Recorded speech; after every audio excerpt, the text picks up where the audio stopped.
folks, what's going on? Welcome back to another episode of What's New Wednesday, where I show you things that is new to me, and if it's new to me, it's probably worth checking out. Now, I haven't done a What's New Wednesday in a long time, so let's jump straight into it, starting off with some new antennas from Lumineer. Now, it wasn't that long ago that Lumineer came out with their new micro axis antennas, but now it's about that time for their normal axis to come out, now dubbed the Axis 2. Now, if you take a close look, we've got a whole array, a whole assortment, all kinds of styles, whether it's UFL, SMA, some regular size ones, some really long ones, to these stubbies right here. All the same performance that you come to expect from the Axis antenna, and now packaged into this nice glossy and what looks to be super duper durable shell on the outside. Now, I have been using these for a little bit now. I want to show you guys how I use it on my goggles. If you're like me, I'm a little bit lazy about screwing my antennas on, so I basically put two of the stubbies, the right angle up top with the normal stubby and the bottom, and now I can put my goggles in and out of my backpack. I don't have to spend the time taking out the antennas. Now, obviously, if you're going to run a setup like this, you do have the situation where these antennas are basically going to be blocked by your head if you're flying behind you, but I have found for that most of my flying, it's not an issue. If you are planning to do something where it's a little bit more long range, what I would recommend, hold up.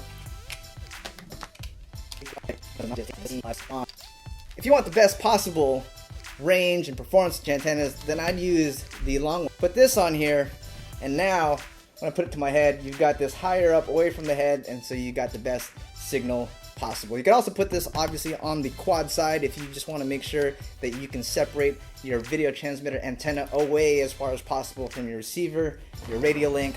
That's always going to give you the best performance. So check these out, Lumineer Axis 2 antennas, available now. Alright, moving right along, we've got a care package from Emacs, starting off with these cool set of pliers for your motors. Now, I don't know about you, but this happens to me all the time. You crash, you have to kind of grab the prop, but it's all broken, so you're just kind of like jabbing your fingers, and it's like slipping in your hands. Having something like this definitely works out. It's got these nice little grip, like, I don't know what's that called. Is that like polyurethane? Is that like some kind of grippy material? Whatever, it's on the inside so that when you do clamp your motor, which we'll get to a motor moving on here in just a second. In fact, I'll just start taking this motor out while I'm still talking about those pliers. It makes sure that it doesn't, damage your motors, and it works something like that. Then you can pop your prop nut off, and your hands aren't scathed and cut up and bleeding from having chopped props. Speaking about motors, Emacs also has the new line of Eco motors, which basically is supposed to give you very similar performance to their other motors at an economical price. Now, this specific set is a 2207 1700 kV. They do have them in various kV sizes. 1700 obviously in favor for 6S builds if you're running 5-inch props. Let's throw this up on the scale and see how much this guy weighs. Well, that's not a scale. This is a scale. Alright, folks. We've got Emacs 2207 Eco motors coming in, no prop nut, with full-length wires, 34.5 grams. So moving along with the whole motor thing, I have been trying out some new motors from iFlight. Now, these are a 2306 1700 kV. Again, same thing. It seems like all these manufacturers are trying to go for, or at least compete in the economy line of motors. Basically motors that are a lot more affordable. If you're new to flying and you know you're going to crash, buying a cheaper set of motors is probably the way to go, because you might not fully appreciate the performance differences with the higher end motor anyways. And to be honest, some of these cheaper motors perform just as well when you don't need that 100% top-notch, just best absolute performing motor in the whole freaking world. So let's go weigh these guys. I've been trying these as well. Now, the iFlight Zing, their economy motors with full wires coming in at, now mind you, they've got a lot of wires on here. They're coming in at 33.3 grams, so slightly lighter with the iFlight motors. Folks, I've tried both of these motors. They both work perfectly well. I'd recommend the 2207 if you like a little bit more of that top end of that power band. 2306 if you like that power band a little bit lower in that throttle resolution area. All right, here we go. moving right along, since with Emacs also has some new props called the Scimitar. Let's go check these out. Now these I haven't had a chance to try, but they definitely have a very interesting shape to them if you can take a close look. So they've got this kind of swept back look, very reminiscent of the Azure's line of props, but it also has this very aggressive, I'll just call this like a dimple at the very beginning of the cord of that prop. So this would be pretty interesting. I'll go ahead and give these a shot, find out, but it's definitely made of your typical PC material, so that way if you do crash into like Scraggle or trees or something like that, it's not just gonna break off on you. And they do make this in a pitch as low as 2.6, 2.8, 3.0.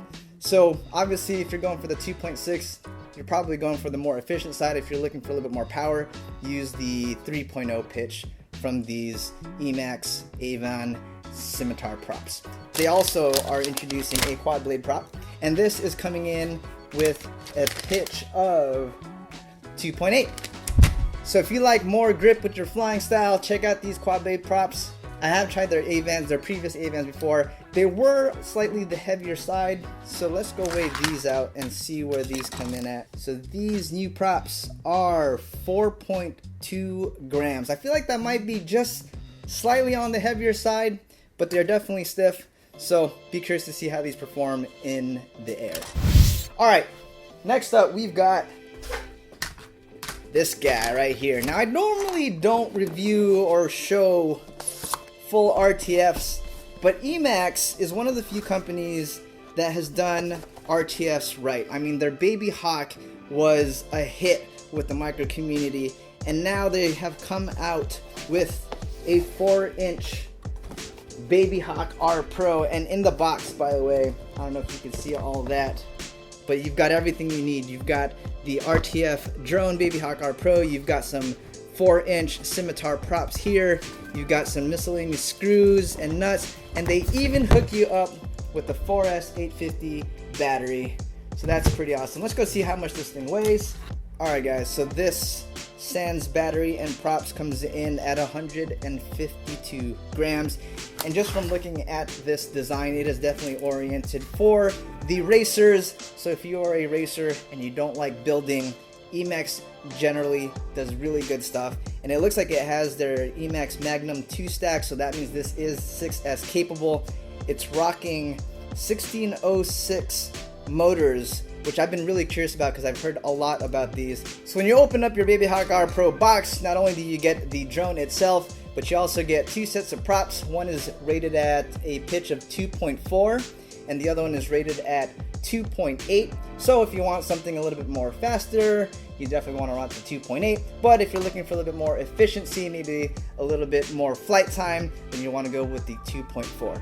Basically, you're ready to roll right out the box. The arms look to be 3mm, and it does have this pretty cool silk screening on the carbon itself. It's rocking a CAD-X camera up front with some massive tilt, as you can see there. However, it is tilt adjustable, but it looks like at the very lowest, you're gonna have to go at least 30-35 degrees of tilt. But that is fine because, again, this is a race quad. So if you're like me and you just want something that's gonna work and you can go out and race with your buddies in, this is probably worth checking out right over here.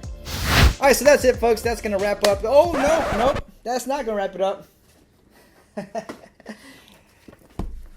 In what's not so new news, we've got the Emacs Buzz. Now this is a 5-inch drone ready to fly. Now I'm not going to review this or go over it in detail because this has been out for a while. However, the good folks at Emacs sent me this care package, and so I want to give away this drone to anybody who drops a comment.